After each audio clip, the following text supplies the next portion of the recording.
Hello, it's Phillip Taylor from Richmond Green Chambers speaking. I'm talking about Stone's Justices Manual 2009. This is the Flickr review here, written by myself and my wife Elizabeth Taylor at Richmond Green Chambers. This is the actual publication. It's huge. It's in a plastic carrier bag, which probably get ripped before you know where you are. You'll see it in all the main courts. It's blue and it's in 3 volumes, 10,000 pages altogether. There is on the side of the carrying bag a CD which has everything in it in case you need to download stuff, because obviously there are forms, cases, statutes and everything in it. The books themselves in 3 volumes are very heavy. You can see they follow a fairly interesting plan. You have the basics information at your fingertips at the front and back. The actual book itself, the pages are wafer thin, but you can see from it that you've got a huge amount of data, huge amount of information, very small type, very detailed footnotes all the way through. And that's volume 1. Volume 2 is similar. Again, you can see what they do there. Again, it follows through the same pattern with information followed alphabetically. And if I just move that, that's volume 3. I'll just put that there. Volume 3 has a massive index at the back, and you can see how huge it is there. It's all covered at the back. And the detail, of course, as I say, the pages, very thin pages indeed, but a huge amount of information. And the numbering is very important. You can see the numbers probably just up there. But you've got to get used to using this publication, because it's not the easiest thing in the world to actually get to use. I certainly found it difficult initially when I was using it in practice, but you'll find it in any basic magistrates court. Anyway, that's Stone's Justices Manual. I'll leave that title there. Let me tell you about the review itself. We've written a review and we've given it the title, The 2009 Edition Leaves No Stones Unturned. A bit of a pun there, but frankly it covers everything. Not for nothing, therefore, is Stone's Justices Manual referred to as the Bible for criminal practitioners, in particular justices, clerks in the magistrates' courts and the legal workforce generally. It's capacious, compendious and strangely compelling, with a mighty reputation for being indispensable, complete, thorough and unassailable. Now, you've seen how big it is. Certainly it has the weight of almost 2 centuries behind it.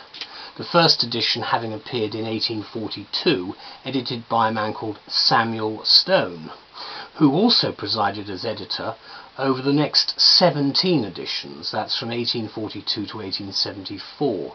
This latest edition, written by Carr and Turner, is the 141st edition. It's in 167 years. So it's an established publication by now and very heavy at the 10,000 pages. As I say, you get a natty plastic carrying case, which you've seen before, and the CD, which is on the side. And for those who have the time with the new technology, obviously the CD is excellent. It's also good for those with weak arms too. If you're a practitioner, Stone's is the one-stop reference source containing everything you need to know for your criminal practice, and the civil bits which the justices still have. Year after year, Stone's continues to be relied upon to provide the most reliable and current coverage of all legislative changes affecting magistrates' courts, including all existing new and amending legislation and hundreds of new cases that set precedents for or clarify particular principles of law for us. And obviously, as I say, it's effectively where the law is contained. This massive and formidable 3-volume work covers criminal law, procedure, evidence, sentencing, family law, youth courts, licensing, road traffic, transport and offences from agriculture to game, and from health and safety to witnesses, all following through the A to Z system. Ready reference pages quickly direct you to what you need to know by topic or by statutory provision, and paragraph numbers. The paragraph numbers are actually in the top there, and it's quite important to know those, because if you're doing an opinion for your for a client or whatever, you may need to refer to this, and the paragraph numbers are the quickest method of getting to them. For convenient reference, all new material for 2009 is included in the preface, which is well worth reading in detail every year. I certainly find it the thing to go to straight away.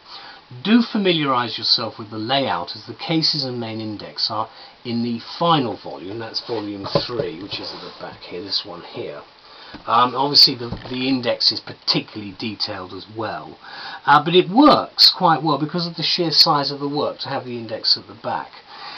Our abiding memory of it will, however, remain with the wafer-thin paper which I've referred to before, and its massive content. It brings a whole new meaning to the concept of ignorance of the law is no excuse, but we'll get into that on another occasion. Were all this not enough, then Stones also gives us a number of other goodies in the accompanying CD, which contains the full contents of the manual with hyperlinks to the cases from the All Englands, full text of relevant criminal cases from the All Englands, thousands of transcripts of unreported cases, Atkins, and a fillable magistrates court forms section, which again would be very useful, especially if you haven't got access to library, and you can do this in the small hours. So there you have it. As a criminal, or indeed a civil practitioner for that part of the justice's jurisdiction, can you live without Stones during the course of your career? We doubt it. I certainly couldn't. The Butterworth supplements, of course, are also a fundamental part of the package, with updates and new commentaries which are fully cross-referenced to the main work.